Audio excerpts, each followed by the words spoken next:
Mark.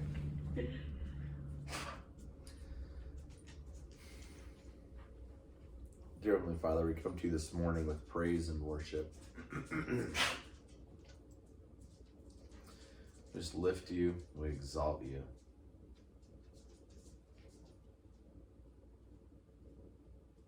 See you sitting on your majestic throne.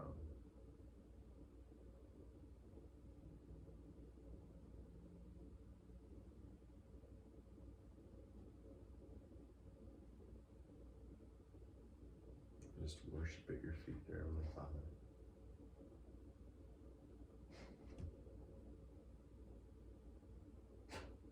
We see your goodness,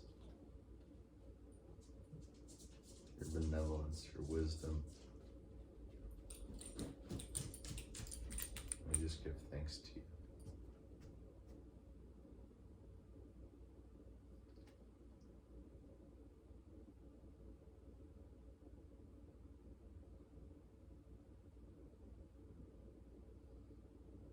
Dear Heavenly Father, we ask for more wisdom today as we read your word in Proverbs and just seek your face. You continue to show us more and more of who you are and your ways.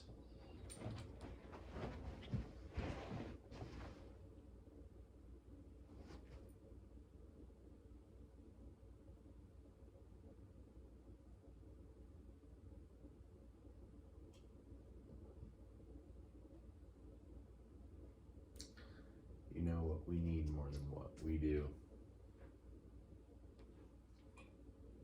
We love you. We trust you.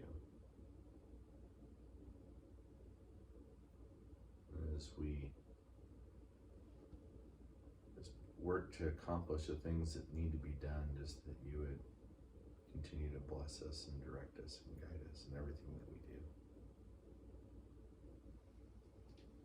We praise you. We love you.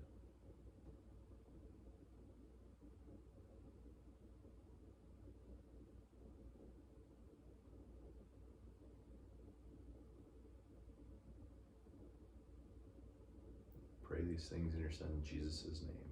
Amen. Amen. Thank you, dear. You're welcome. All right, 11. Proverbs 11, yep. Okay. A false balance is an abomination to the Lord, but a just weight is his delight. When pride comes, then comes disgrace, but with the humble is wisdom. The integrity of the upright guides them, but the crookedness of the treacherous destroys them. Riches do not profit in the day of wrath, but righteousness delivers from death. The righteousness of the blameless keeps his way straight, but the wicked falls by his own wickedness. The righteousness of the upright delivers them, but the treacherous are taken captive by their lust. When the wicked dies, his hope will perish, and the expectation of wealth perishes too. The righteous is delivered from trouble, and the wicked walks into it instead. With his mouth, the godless man would destroy his neighbor, but by knowledge the righteous are delivered. When it goes well with the righteous, the city rejoices, and when the wicked perish, there are shouts of gladness. By the blessing of the upright, a city is exalted, but by the mouth of the wicked it is overthrown. Whoever belittles his neighbor lacks sense, but a man of understanding remains silent. Whoever goes about slandering reveals secrets, but he who is trustworthy in spirit keeps a thing covered. Where there is no guidance, a people falls, but in an abundance of counselors there is safety. Whoever puts up security for a stranger will surely suffer harm, but he who hates striking hands in pledge is secure.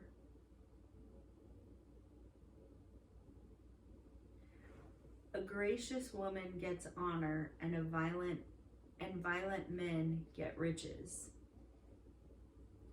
A man who is kind benefits himself, but a cruel man hurts himself. The wicked earns deceptive wages, but one who sows righteousness gets a sure reward. Whoever is steadfast in righteousness will live, but he who pursues evil will die. Those of crooked heart are an abomination to the Lord, but those of blameless ways are his delight. Be assured, an evil person will not go unpunished, but the offspring of the righteous will be delivered. Like a gold ring in a pig's snout is a beautiful woman without discretion. The desire of the righteous ends only in good, the expectation of the wicked in wrath.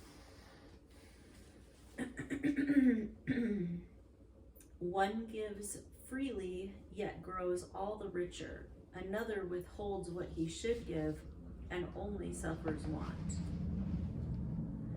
Whoever brings blessing will be enriched, and one who waters will himself be watered. The people curse him who holds back grain, but a blessing in the head of him who sells it. A blessing is on the head of him who sells it. Whoever diligently seeks good seeks favor, but evil comes to him who searches for it. Whoever trusts in his riches will fall, but the righteous will flourish like a green leaf. Whoever troubles his own household will inherit the wind, and the fool will be servant to the wise of heart. The fruit of the righteous is a tree of life, and whoever captures souls is wise. If the righteous is repaid on earth, how much more the wicked and the sinner?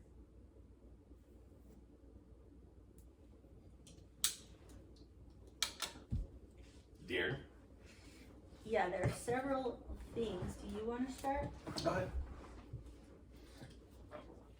Okay, so one thing is like, okay, hold on. So just really, I like the way it really gives you a visual or an understanding of how much more important righteousness is than money or profit or wealth or whatever, because it says riches do not profit in the day of wrath, but righteousness delivers from death. So it's like, okay, yeah, you might have riches right now, but when it comes time for eternity, it's a very short-sighted to be primarily focused on that. Mm-hmm. And then verse 18, the wicked earns deceptive ages, but one who sows righteousness gets a sure reward.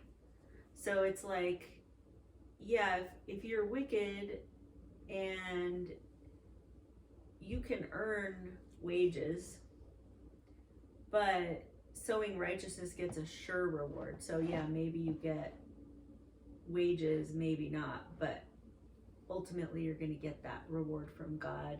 Mm-hmm. At the end of your life. And same thing where 28, whoever trusts in his riches will fall, but the righteous will flourish like a green leaf. So I think it is just that, like, where your ultimate focus is, which kind of carries on from yesterday, what we were talking about. Right. What is the absolute core of what you care about? So I really like that. And then I really like 24 too. One gives freely yet grows all the richer. Another withholds what he should give and only suffers want.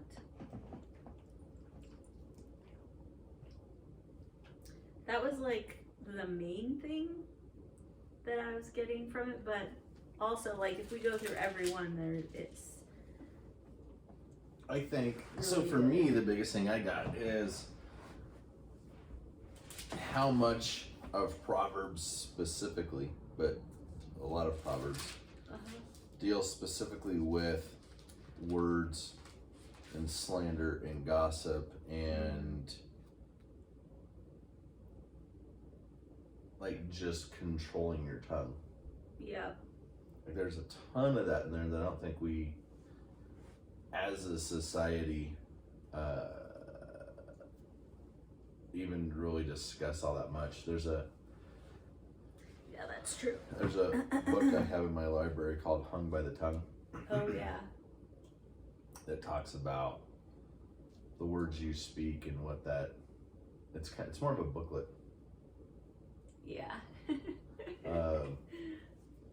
And it talks about that specifically. The other thing that'd be really interesting to do is to go through in Proverbs and develop business SOP, standard operating procedure, based on Proverbs.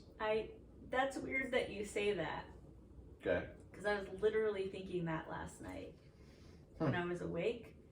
I was like, I wonder, because I'm already thinking about like, okay, what am I gonna write next? And that came to my mind, like, actually, you know how we bought those little books that just have Proverbs in them and just have Psalms, those little gray ones? I was like, what if you had that, but then you had... I think it's over there, actually. Oh, yeah, I was like, what are you looking at? Okay, sorry, go ahead. But then you had, like, after each one, you talked about all the principles for... Well, look at this one. So the people curse him who holds back grain, but a blessing is on the head of him who sells it. Okay, so, I mean, you can spin that, not spin, but you can discuss that from a number of perspectives. So you can discuss that from creating a false scarcity mentality. And if you are in control of supply and you can diminish supply, you can artificially raise the prices. It talks about customer satisfaction. And honestly, I can make an argument for cash flow in that, where that was one of the things that Cy and I were talking about the other day, is how businesses, or a lot of small businesses, don't understand the concept of velocity of funds. Meaning that the faster I can turn my money from acquiring a product to selling a product, the faster I can make that money move, I don't need as much investment. I don't need as much profitability. So the difference between 30-day terms and 90-day terms to a business is astronomically different. You're doing the same work, but the level of profitability is insanely different. Right. So,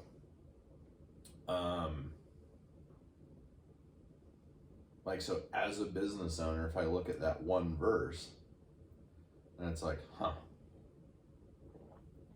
I know, there's so much. But I think it'd be interesting to build I agree. business principles specifically based on Proverbs. Yeah, I agree.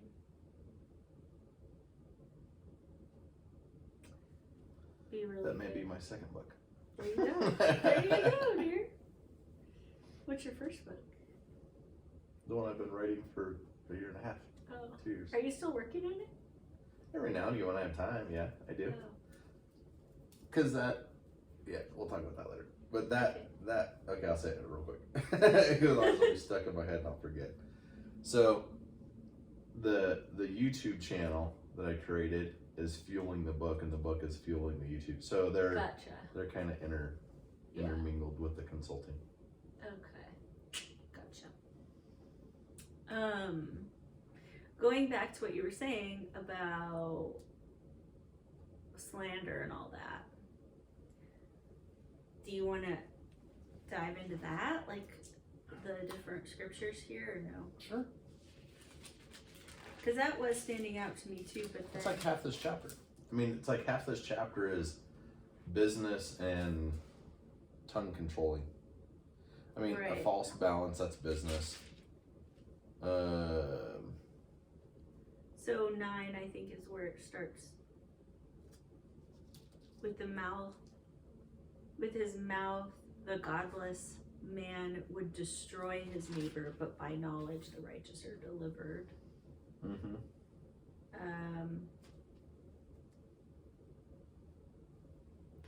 Whoever. 10's interesting. Oh. When it goes well with the righteous, the city rejoices, but when the wicked perish, there are shouts of gladness. It's like, do we see that in modern day America? I don't know. I don't know.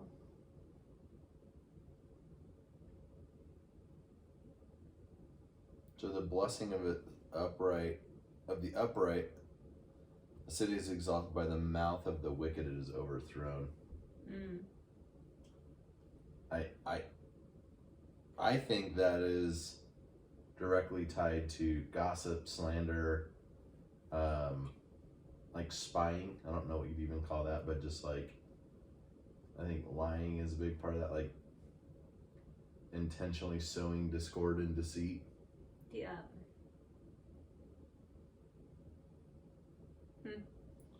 Belittling your neighbor. Like there's just. But a man of understanding remains silent. So does that mean? Yeah. Well, I can think my neighbor's an idiot, but it doesn't mean that I belittle them. I don't know though. No, is it in your heart or is it in? Well, no, it's your it's absolutely different though, because like belittling is like making fun of and poking the bear. I mean, I can think somebody is. Yeah, because it says a man of understanding remains silent. Right. So you're obviously thinking there's something. Right, I can think my neighbor is a scoffer / foolish Sure. person / sluggard / whatever, and not say anything to them about it. Right.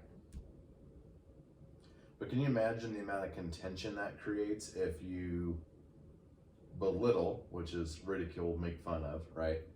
If you ridicule your neighbor, like you're literally just creating problems for yourself. You're creating tensions. You're creating animosity with somebody that's super close to you, mind you, unnecessarily. Right. Yeah, that makes sense. Well, it says, that person's probably going to hate you.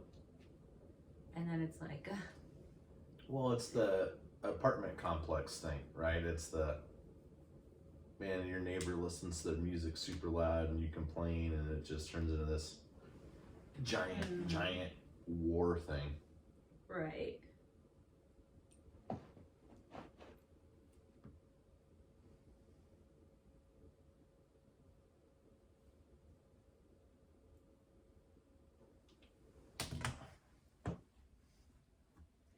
A man who is kind benefits himself, but a cruel man hurts himself.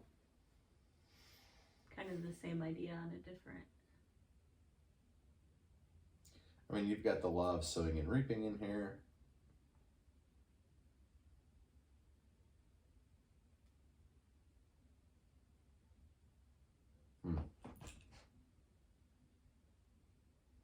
Like a gold ring in a pig's snout is a beautiful woman without discretion. That's funny. I mean, it is, yeah. One gives freely, it grows all the richer. Another withholds what he should give and only suffers want. Whoever brings blessing will be enriched, and one who waters will himself be watered. Whoever brings blessing will be enriched, and one who waters will himself be watered. Yeah. I mean, that literally is an extension of what we were talking about yesterday. so. When did we have that conversation? I'm trying to think if it was in the morning on video or not, about people who were motivated by doing the right thing versus being money. That was yesterday, Yeah, right? that was yesterday. So it's like, man, if you're concerned about benefiting your customer and your client and actually providing true value and service from them, that's where referrals come from. That's where all that positive stuff comes from. Well, and not only that, but the intrinsic feeling of feeling purposeful and Right. getting satisfaction out of your work. Right.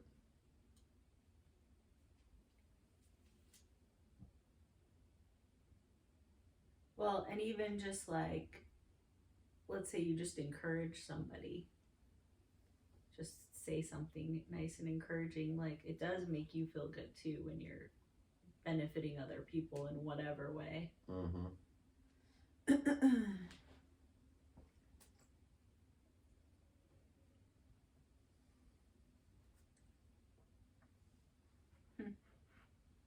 Well, and really going back to, so now at 28, whoever trusts in his riches will fall, but the righteous will flourish like a green leaf. It does kind of go back to what we talked about yesterday as well. It's kind of like the morsel is better than a feast full of strife, like a morsel with peace. Mm-hmm.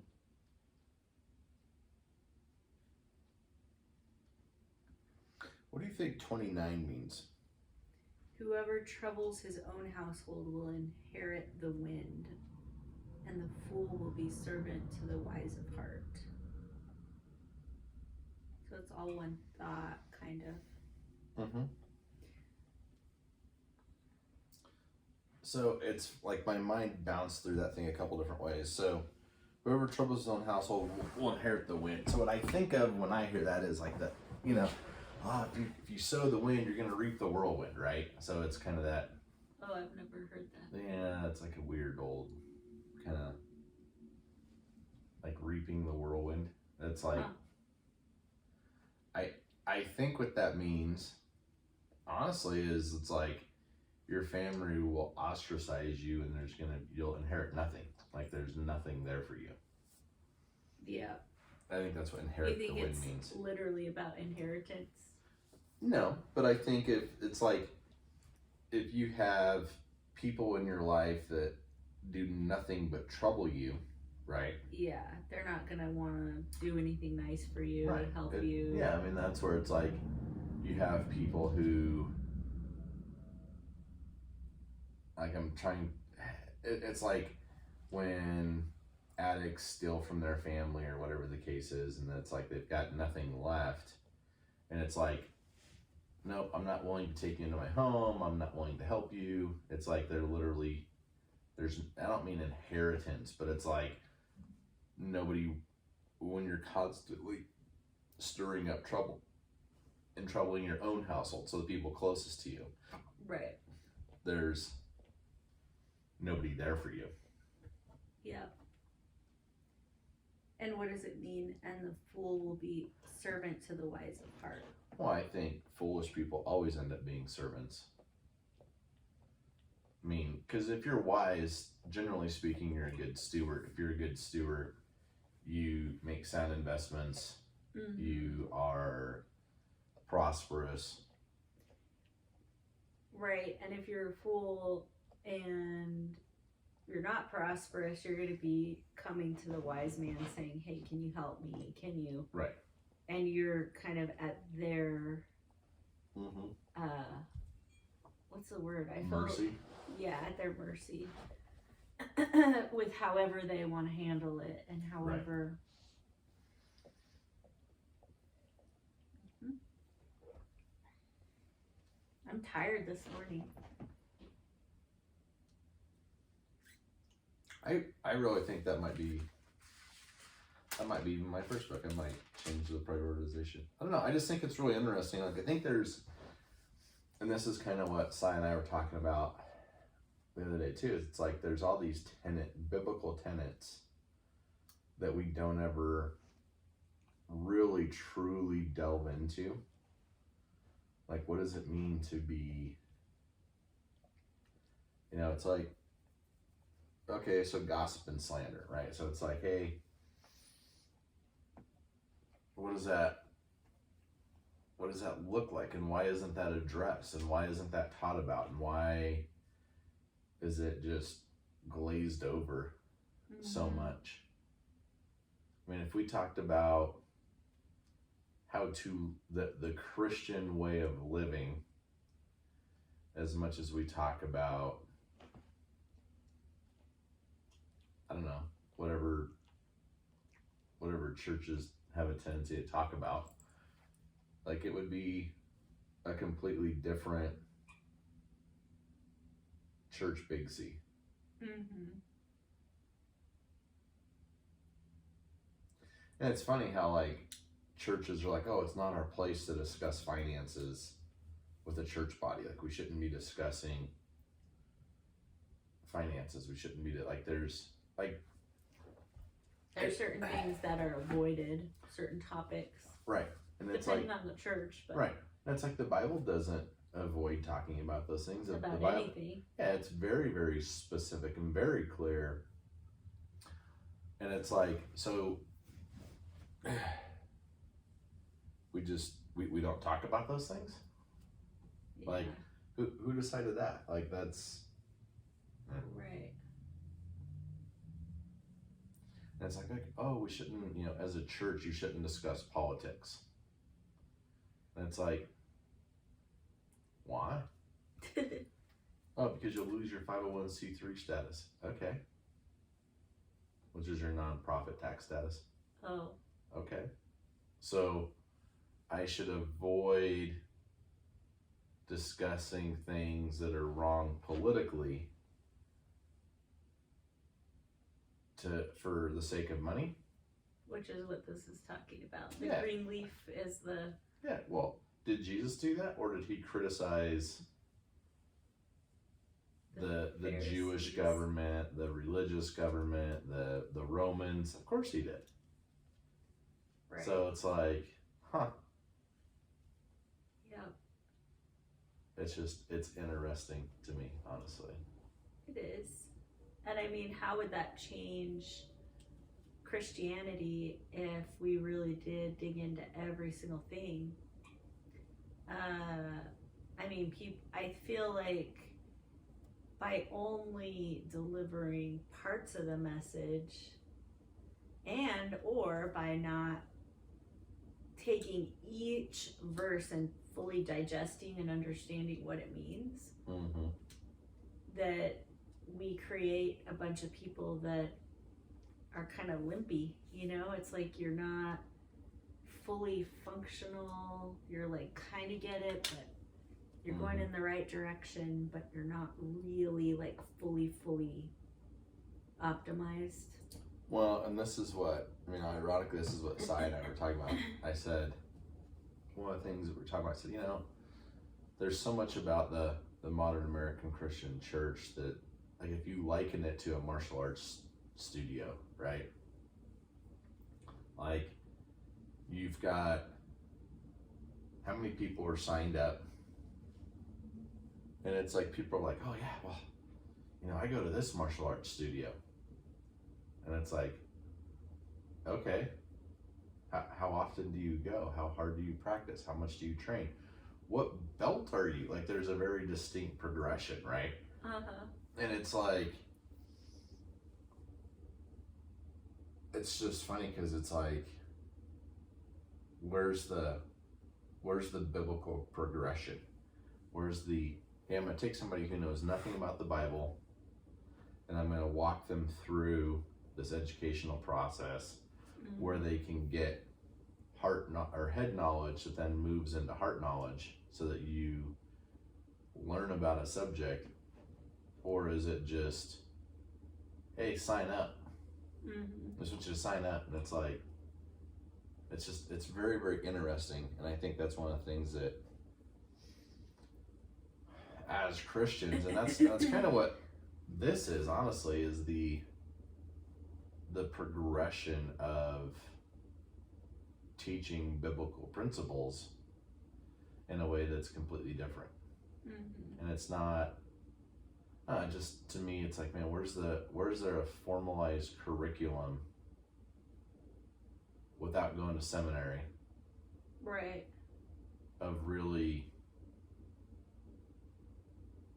like, I've been involved with a church for 40 plus years. It's like, I don't know of a non-formalized curriculum or a formalized curriculum for, Catholics probably do more than about anybody that I've ever seen, with catechisms and First Communion and confession, all that stuff.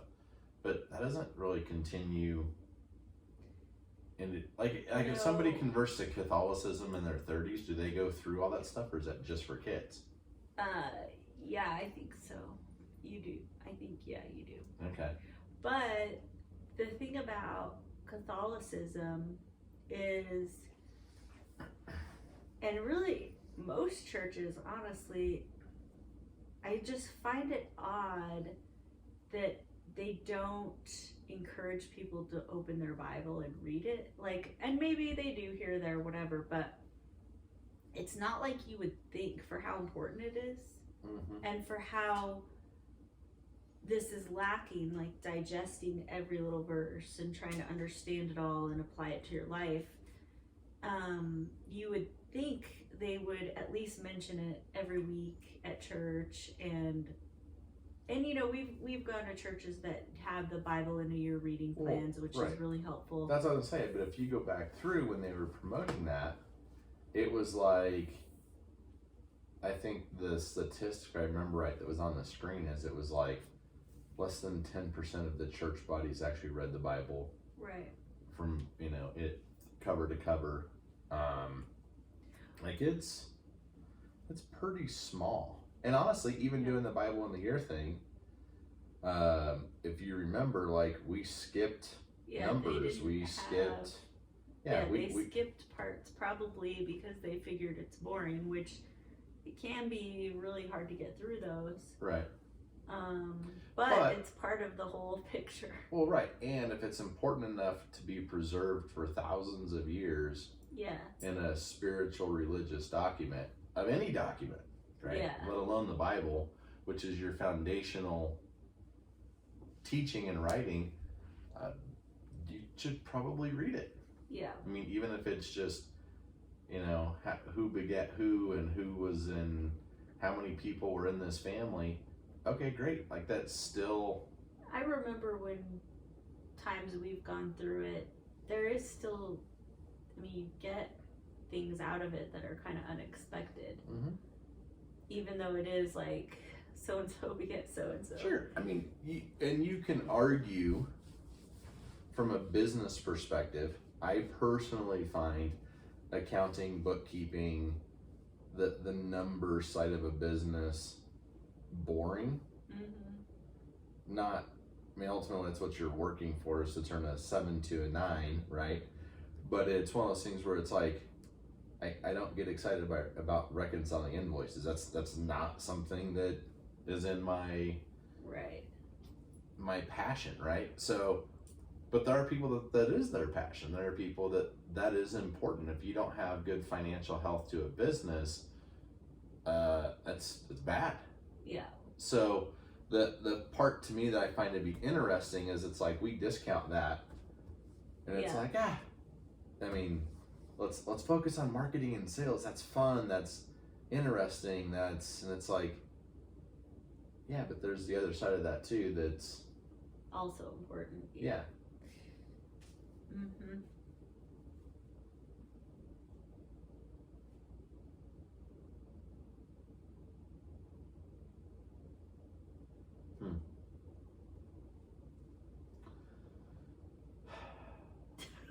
What? More stuff to do, is that what you're thinking? Yep, that's exactly. I'm like, I already got a title. Oh, okay. Just like good luck, dear. I'm like, start working. something else to do. I love how you recognize the sigh for what it is too. That's funny. Yep. Well, maybe At least we it should- wasn't. Yeah, that I recognize. Oh my god. He drives me crazy sometimes. For as cute of a teddy bear dog as he is very frustrating sometimes. It's almost like a smoke detector. Yeah. It's just completely random and it's like, why won't it stop?